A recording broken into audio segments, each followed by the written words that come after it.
नमस्कार। आज हम भारत की राष्ट्रीय सुरक्षा नीति में आए एक बहुत बड़े बदलाव को समझने वाले हैं। कैसे भारत रणनीतिक संयम की अपनी पुरानी पॉलिसी को छोड़कर आक्रामक रक्षा की तरफ बढ़ गया। चलिए इसी बदलाव की कहानी को समझते हैं। स्क्रीन पर ये जो दो शब्द हैं ना, यही इस पूरी कहानी का सेंटर है। पहले भारत की नीति थी स्ट्रेटेजिक रिस्ट्रेंट की, मतलब बड़े से बड़े उकसावे के बावजूद मिलिट्री एक्शन से बचना। लेकिन 2014 के बाद ये पॉलिसी बदल गई डिफेंसिव ऑफेंस में, जिसका सीधा सा मतलब है कि खतरों को वहीं जाकर खत्म करना जहां से वो पैदा हो रहे हैं। तो सवाल यही उठता है कि आखिर ऐसा क्या बदल गया? भारत ने दशकों पुरानी अपनी पॉलिसी को छोड़कर इतना बड़ा, इतना एग्रेसिव स्टेप क्यों लिया? आज की हमारी पड़ताल इसी सवाल का जवाब ढूंढेगी। इस बदलाव को ठीक से समझने के लिए चलिए पहले 2014 के पहले के दौर को देखते हैं। उस वक्त भारत की सिक्योरिटी पॉलिसी को अक्सर सॉफ्ट स्टेट यानी एक नरम देश की तरह देखा जाता था। तो ये सॉफ्ट स्टेट होता क्या है?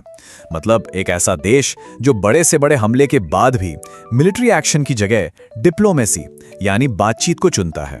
और दुनिया में भारत की इमेज कुछ ऐसी ही बन गई थी। और इसका पैटर्न साफ दिखता है, चाहे वो 2001 का पार्लियामेंट अटैक हो या 2008 का मुंबई हमला। भारत का रिस्पॉन्स लगभग एक जैसा ही था। डिप्लोमैटिक प्रेशर बनाना, सबूतों के डोजियर्स देना और दुनिया से अपील करना। सीधी मिलिट्री कार्रवाई का ऑप्शन कह सकते हैं टेबल पर ही नहीं था। सोचिए, 2008 के मुंबई हमलों में 160 से भी ज्यादा जानें गईं। पूरा देश हिल गया था। लेकिन इसके बावजूद बॉर्डर के पार कोई सीधा मिलिट्री एक्शन नहीं लिया गया और इसी वजह से सॉफ्ट स्टेट वाली जो धारणा थी वो और भी पक्की हो गई। और फिर आता है साल 2014, एक ऐसा साल जिसने नेशनल सिक्योरिटी को लेकर भारत की सोच को हमेशा के लिए बदल दिया। यहीं से शुरुआत होती है डिफेंसिव ऑफेंस के नए दौर की।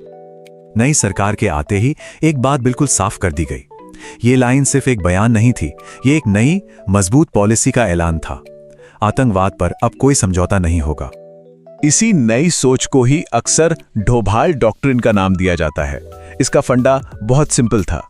अब लड़ाई दुश्मन की शर्तों पर नहीं, हमारी शर्तों पर होगी। मतलब दुश्मन को उसी की भाषा में जवाब देना, और वो भी तब और वहां जहां भारत चाहेगा। तो ये तो थी थ्योरी, ये था सिद्धांत।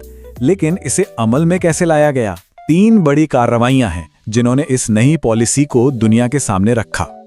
इसका पहला बड़ा सिग्नल मिला 2015 में म्यांमार बॉर्डर पर, जब भारतीय सेना के एक कॉन्वॉय पर हमला हुआ तो इंडियन पैरा कमांडोज ने बॉर्डर क्रॉस करके उग्रवादी कैंप्स को तबाह कर दिया।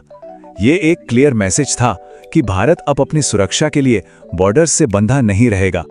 फिर आया 18 सितंबर 2016। उरी में आर्मी बेस पर एक भयानक हमला हुआ जिसमें हमारे 19 जवान शहीद हो गए। ये पाकिस्तान स्पॉन्सर्ड टेरर के खिलाफ इस नई पॉलिसी का पहला बड़ा टेस्ट था। और भारत ने इसका जवाब दिया, और जोरदार जवाब दिया। उरी अटैक के सिर्फ 10 दिन बाद इंडियन कमांडोज ने एलओसी पार की और आतंकी ठिकानों को नेस्तनाबूद कर दिया। लेकिन इस बार एक बहुत बड़ा फर्क था। सरकार ने दुनिया के सामने आकर इसकी जिम्मेदारी ली। इसे नाम दिया गया सर्जिकल स्ट्राइक। इसके बाद आया 2019 का पुलवामा हमला। एक आत्मघाती हमले में सीआरपीएफ के 40 जवान शहीद हो गए। इस घटना ने पूरे देश को झकझोर दिया और एक और भी बड़े और निर्णायक एक्शन की मांग उठने लगी। इस बार भारत का जवाब पहले से कहीं ज्यादा बड़ा था। 1971 की जंग के बाद यह पहली बार था जब इंडियन एयरफोर्स ने इंटरनेशनल बॉर्डर पार करके पाकिस्तान के अंदर बालाकोट में जाकर एक आतंकी ट्रेनिंग कैंप पर बम बरसाए। ये एक गेम चेंजर था। तो आप देख रहे हैं, एक साफ पैटर्न है, एक एस्केलेशन लैडर।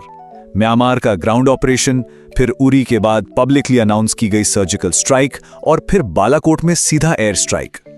हर एक्शन पिछले वाले से ज्यादा साहसी और ज्यादा मुखर था। लेकिन कहानी सिर्फ मिलिट्री स्ट्राइक्स की नहीं है, ये तो सिर्फ एक हिस्सा था। इसके साथ साथ डिप्लोमैटिक और इंटरनल फ्रंट पर भी बहुत कुछ चल रहा था।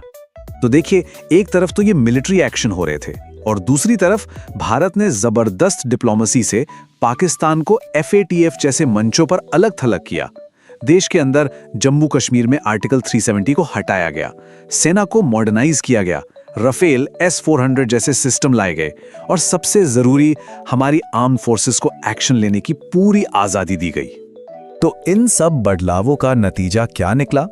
इसने भारत और इस पूरे रीजन के लिए एक न्यू नॉर्मल यानी एक नई हकीकत को जन्म दिया। अब ये न्यू नॉर्मल क्या है? इसका मतलब है कि अब दुनिया ये मानकर चलती है कि भारत टेरर अटैक्स का जवाब देने के लिए बॉर्डर पार जाकर मिलिट्री एक्शन ले सकता है और इसमें हवाई हमले भी शामिल हैं। इसने पाकिस्तान के उस न्यूक्लियर ब्लफ को भी काफी हद तक तोड़ दिया जिसके दम पर वो सोचता था कि उस पर कोई बड़ा हमला नहीं होगा।